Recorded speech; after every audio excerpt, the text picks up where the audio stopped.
Welcome again to our show, The Leading Force. With us, we have illustrious guest, Ravi Batra. Ravi, moving to US, you are still a child. I'm still a child. And that's what Ranju says. But at that time, I was certified a child. But my wish for myself is to remain Peter Pan until the day I die. There is always a child in us at every stage But in life. I think adulthood is overrated. No, but your accomplishments speak otherwise. 76, you finished your business administration from Pace University. Yes. And then normally, as you did as well, people go into business. And you did go and join your family business in textile, you worked there. But parallelly, you went into law degree. It's a very unique combination. What was the reason? Well, let me correct the predicate first. When our dad moved us out of India from literally the lap of luxury and power and made us poor on purpose. So he had a little bit of San Francisco of Assisi in him. I've been working since I was 8 years old. The business he had in India was animal casings, which is sausage coverings. And he was one of the largest exporters out of India. In Hong Kong, he went into hair products, or hair. I'm not hair products, hair. And so, wigs were a big craze back in the 60s. So he had the Midas touch without any affection for money. He literally had no use for money. So he they was say God gives to such people only. Which is, but of course somebody could say, well, it was money wasted on him because he never enjoyed it. But he understood that money is not a goal; it's a tool. True. And I learned that from him, and I also learned from him that the only legitimate use of power is to help those who are powerless, because the rich and the powerful always had a seat at the table throughout history. True. So that's why the last part of Lincoln's statement, for the people, the off-by is nonsense because it's irrelevant, because we're going to get Martians to come. So the off and the by, of course, they're going to be people. But it's the last part, really, that made Lincoln's covenant important. So I've been working since I was 8 and got, in business, obviously. And so while I was in college, I'd gone on business trips, with my dad initially, and then I became the buyer because I was pretty good at it. But when I was 12 years old, I decided that my childhood goal of becoming a general, a military general, Oh, really? was not worthwhile. And that's not because I don't salute our men and women in uniform, because we're deeply in their gratitude. Yep. You and I sleep under the blanket of their freedom that they provide us. Fully, well said. Yep. So I don't mean it that way, just that my ability, my skill set wasn't in that direction. So I was touched by Mark Twain's statement that a pen is mightier than the sword. So, and then watching Perry Mason, the next thing you know, in my head, I'm going to be a lawyer. And I tell my dad this, and he says, oh no, because his experience during British Raj, not India, British Raj, right, was that lawyers and judges were crooked.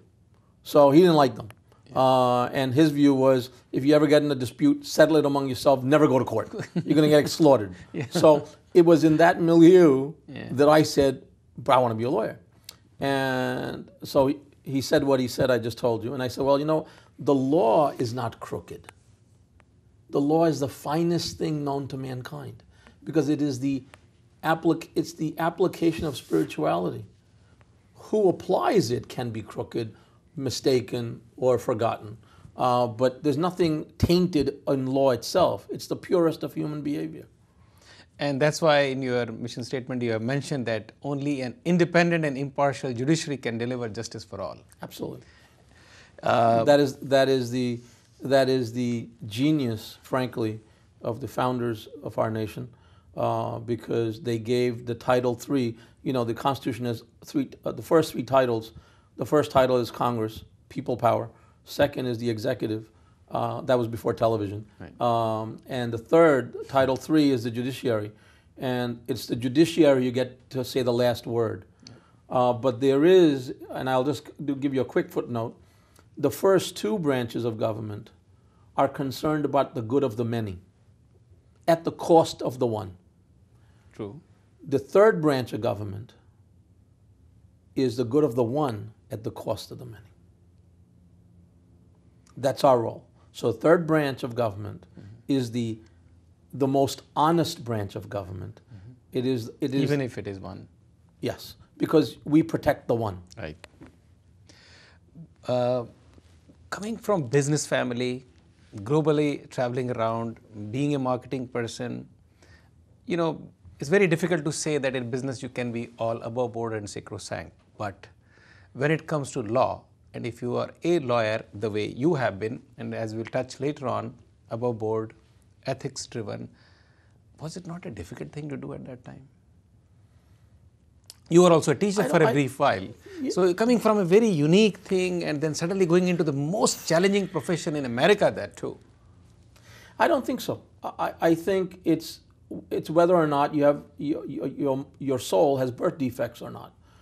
If your soul is free of birth defects, and by that I mean greed, evil, etc., not anything else. Because I'm blessed with a daughter, with learning disabilities, and she's a miracle, and we're proud to be her parents and blessed with her as our daughter. In fact, she's probably the most humanizing part of me because she reminds me that mortality is real, and none of us, no matter what we achieve, it's all meaningless. True. But there's no difficulty if one is not competitive with others.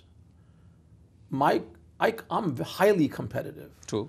But not with another human being. I should say. Yeah. But not with another human being. I'm competing internally. Yeah, but that's not about you, because out there, you're talking of 80s when we were kind of a very, very small number, and you are obviously not a white American. But I've never seen myself that way. See, I have a majority mindset. I refuse to. That doesn't mean I don't. Doesn't mean I don't look in the mirror properly. I mean, I may act like I have a full head of hair, but I know I don't.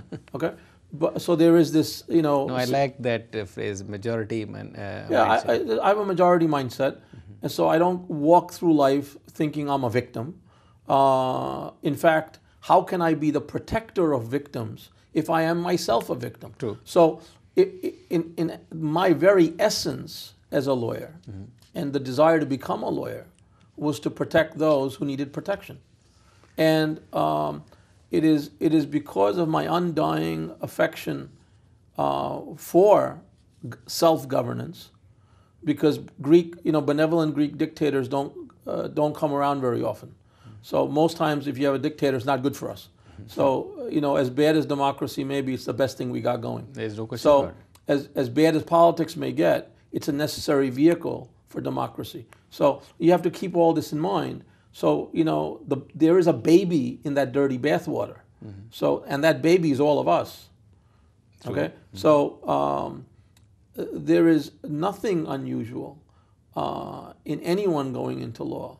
Just like going into the monastery, there's really not much of a difference, because in the monastery you seek to daven to find God's word as best as you can comprehend it, because a finite is trying to comprehend the infinite, so there's always going to be a gap and an unfinished journey.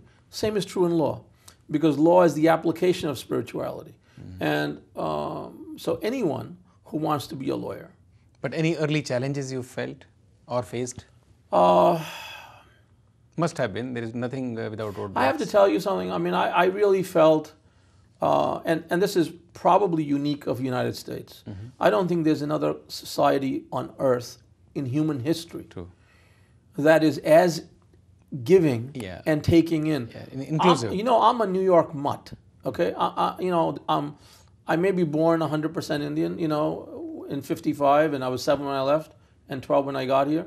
But there's Italian in me, there's Jewish in me, there's Irish in me, there's there's black in me. I, for example, on that point, I'll tell you, I used to chair a subcommittee in the city bar on diversity in the profession, and one Chinese American lawyer complained that the Asian lawyers weren't getting their just movement forward in the profession, and I stopped her. I said, "Excuse me, I don't think Rosa Parks got up from the back of the bus to the front of the bus so Asians could step in front of her. I think if there are civil rights in the United States achieved, and they have been achieved in large measure, and not because of President Obama, because in fact his success may actually have pushed the agenda back. because a lot of people may think it's over. Well, it's not over. For a lot of people, discrimination and racism is alive and well. Which is to anywhere in the world. Absolutely. And it will continue to be there forever. But this is a nation that is so giving to everybody. Yeah, that is true. And very inclusive. And so, accepting. To the extent that we are a merit-based society. Now, that's not in a purist format. Eventually, yes. If you have the talent, if you have the meat in you, then you excel, which you've done. But, I'm a work in progress, and believe me, you need a hard hat around me. But so on that note, tell us, you take cases after cases. Some of them are huge monuments, huge, big cases, and you don't charge a penny. And then obviously that's not true. I mean, I got to pay my barber. But you have done cases for James Otis in connection with the Gandhi auction thing. Well, you didn't charge a penny. How could you charge Mahatma Gandhi's artifact? Look, it's business. You can't. You have to pay for your barber shop next time. Then you go after. In fact, touching on that note, you went after this case, which is still going on the producer of Law and Order. Sure. And tell us about that interesting thing. They're still struggling to get out of that. I'll just say one thing, that it's interesting that, and I say this as the lawyer for the case. Yeah. And so not in an individual capacity, but, for our viewers' interest, I'll tell you that you have sued the producer of Law and Order, Dick Wolf, because in one of his shows called Floater, there was a character which seemed to be a takeoff on you in many ways. They did a story. Right. They did a story, as they're known for ripping stories out from the headlines, and they're really a reality-based show with a Swiss cheese separation between reality and fiction. So the viewer sees the show and they know what the reality is, because they make sure that the membrane is very, very thin, separation between reality and fiction. But still. So they did this show on Paul Simonowski and Jerry Garson. Right. Simonowski is worse than a murderer is a child abuser. Well, in law, Simonowski was the worst of lawyers, aside from being a criminal, and he admitted at the time that he was a criminal. He was interfering in child custody cases and getting paid to do it and bribing a judge for doing so. There's nothing worse than this, okay? So we're not talking about money moving, we're talking about ruining kids' lives. And Jerry Garson, at the time of King Supreme, was getting bribes from him. And to the great credit of Kings County DA Joe Hines, he prosecuted Jerry Garson as well as a prior judge, Victor Barron, and of course, Paul Simonowski. And so what happened is later that year, Dick Wolf did a Floater episode where he cast me to play the role of the admitted criminal Paul Simonowski when I had never even appeared once before Jerry Garson, in any case. So the irony there is, and we've deposed him, we recently deposed him, and the case has become a treasure chest of new, interesting legal decisions, which are profession instructive. And basically what I've discovered is that there are a bunch of outlaws. So the producers and promoters of Law and Order were themselves outlaws, because we got a copy of a smoking gun document where the writer of the show, Floater, actually said it was based upon actual events. So they can't claim they didn't know, but it's okay. No, there is no one more enjoyably present in a courtroom than a person who's lying, and you can rapier them open with the right of cross-examination. So it's a very enjoyable lawsuit. Yeah, well, very interesting, because it goes in the history as a funny episode related to you, while you, as a very capable lawyer, ripped them apart. We'll be right back after this. A small break. We have with us once again illustrious lawyer Ravi Batra with us on The Leading Force. We'll be right back.